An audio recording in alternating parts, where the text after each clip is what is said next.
If your ASUS TUF Dash F15 turns on but the display stays black, this tutorial walks through effective repair solutions.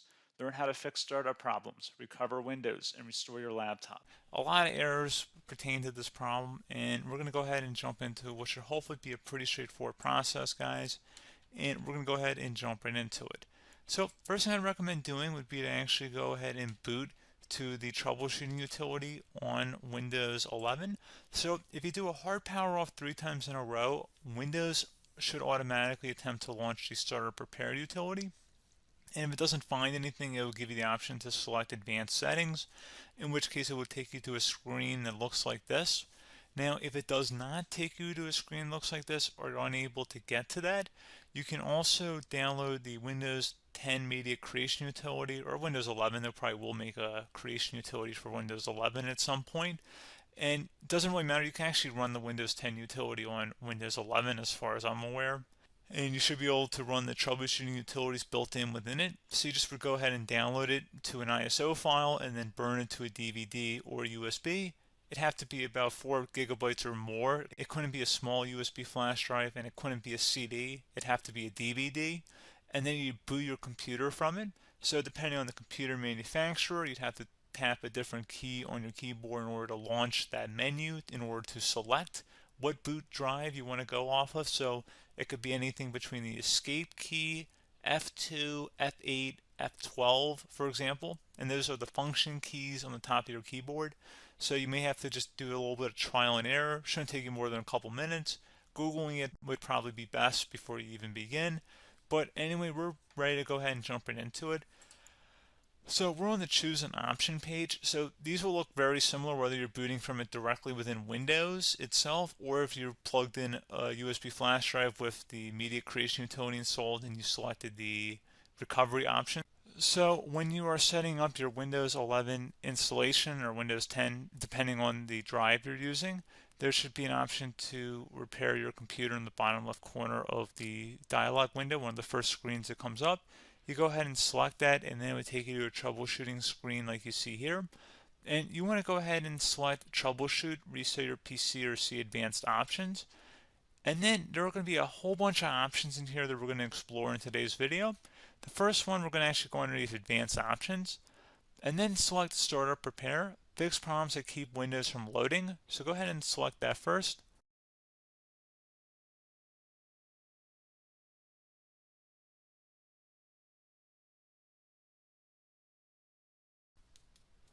Okay, so you can see it could not repair our PC. That was our first option we could try. Something else, if we go back into advanced options here and then select troubleshoot, we're going to go underneath advanced options again. You can go ahead and actually access safe mode by selecting startup settings. And then if you select the restart button, you have the option on the screen, select safe mode with networking, which will give you a key on the screen. It'll tell you which key to press to enter that. I believe it's the F7 key. It'll do that for you. I'm not going to go over that in today's tutorial because I don't really want to go into safe mode, but you're more than welcome to attempt that by going into here and then selecting restart. Again, it'll launch another screen. It'll say what key do you want to press, and it'll give you like 7 or 8 different options, and you want to select safe mode with networking. There's also an option for a command prompt too, but that's going to be something we're going to cover later in this video, and we don't even have to go through that in order to access it. So that's why I'm not going to really push for that, because unless you know exactly what's causing the problem, you probably don't need to go into safe mode. Unless you're trying to recover files, in which case then you definitely can go into safe mode, but we're trying to actually recover our computer here. So I hope that makes sense. Something else we can also try here as well would be to uninstall updates, remove recently installed quality or feature updates from Windows. So if you go ahead and select that, you can uninstall the latest quality updates, which generally is the more day-to-day updates. Feature updates are the less regularly released ones, like the big ones. I would equate it to service packs in like Windows 7 and Windows Vista and Windows XP. So larger updates that occur once or twice a year at most. And the quality updates are more just a regular update. So probably obviously depend, it'll take longer if you're going to try and uninstall the latest feature update versus quality update. And maybe you don't need to go back that far. So just giving you guys a couple pointers with that. Something else you can also look at here, and we're going to jump into the command prompt in a little bit, But you can select System Restore, which will use a restore point recorded on your PC to restore Windows. And this is something I would highly recommend here, guys. So select Next. Assuming you have a restore point saved on your computer, you go ahead and select the most recently created one, and you'll select Next, and then you'll select the drive. You shouldn't actually have to select the drive. You can scan for affected programs, but we're going to keep it all default here, and then we're going to select Finish. So once started, System Restore cannot be interrupted. Do you want to continue? I think we're going to select yes. I don't think we have anything better to do on our computer right now, so just give it a moment here to initialize. It will take a couple minutes to run, obviously depending on how large your hard drive is and how much is saved on the System Restore point. So just give it a couple minutes here.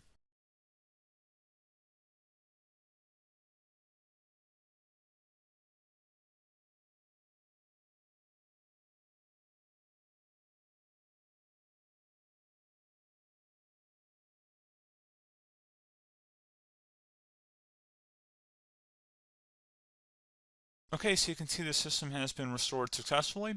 We're going to go over a couple different methods in addition to that if that did not work. So I'm just going to pause the video and we're going to start back on the recovery screen that we started with. Okay, so a couple other things we can try here too. If you go back into troubleshoot, you can select reset your PC, while you choose to keep or remove your personal files and then reinstalls Windows.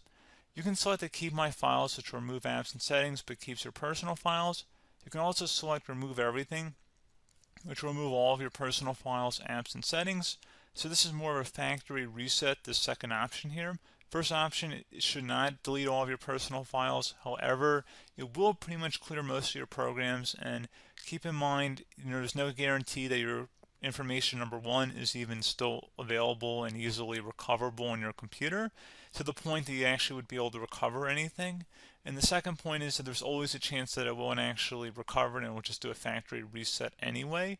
So there's no guarantee that actually would keep your files anyway. So I would recommend trying to get a recovery tool and backing that up first before selecting it anyway.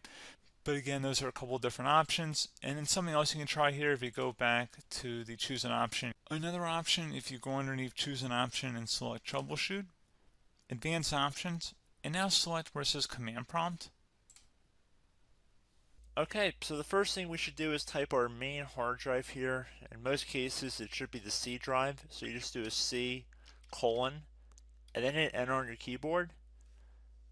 So once you're underneath the C drive, we're going to type in dir and then hit enter on your keyboard. It should have program files, users, and Windows all in there. That's how you know you're in the right directory.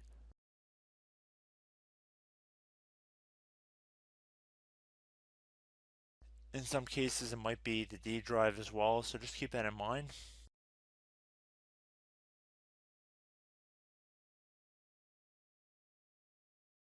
Next thing we're going to do is type in cd space / Windows / system 32 / config, and then you're going to hit enter on your keyboard.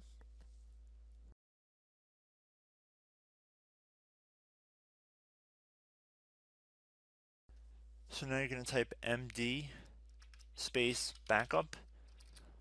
If you've seen other tutorials, it might also say to put down md backup. That's because the backup name is pretty common when you want to back something up. So you can name this whatever you want, doesn't have to be backup. So if you've already made a backup folder in the past, you could do backup 1, for example. So once you're done setting the name you want the backup to be called, hit enter on your keyboard again.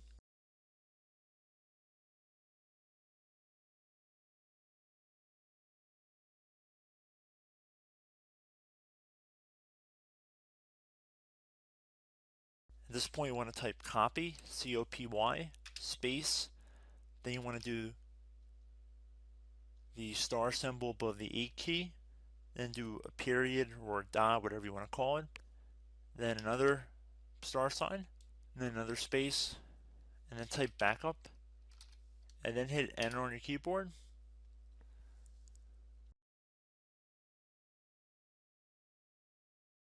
Now you want to type cd reg back, reg BACK, and then hit enter on your keyboard. So now that we are under the reg back, so now you want to type DIR again, and then hit enter.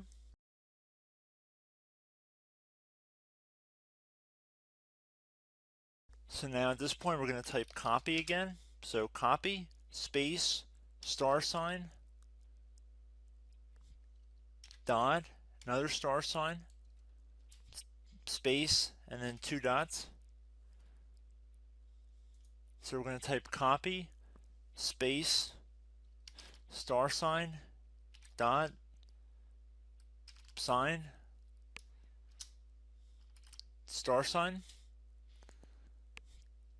dot, dot, and then hit enter on your keyboard again. So for overwrite, you want to overwrite all. So type A on your keyboard, so capital A, and then hit enter on your keyboard.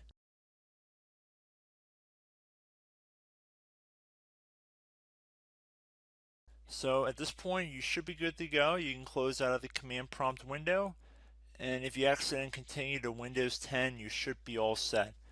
So I hope one of these 3 or 4 different methods we went through in this tutorial helped you guys out. Again, I'm not sure if you guys heard me earlier, but try to go back into your safe mode if possible and uninstall any programs you know might be conflicting with the Windows startup if you can get into safe mode. So just keep that in mind. Something very simple like that could be blocking up everything. So again, I hope this tutorial helped you guys out, and I will catch you in the next tutorial. Goodbye.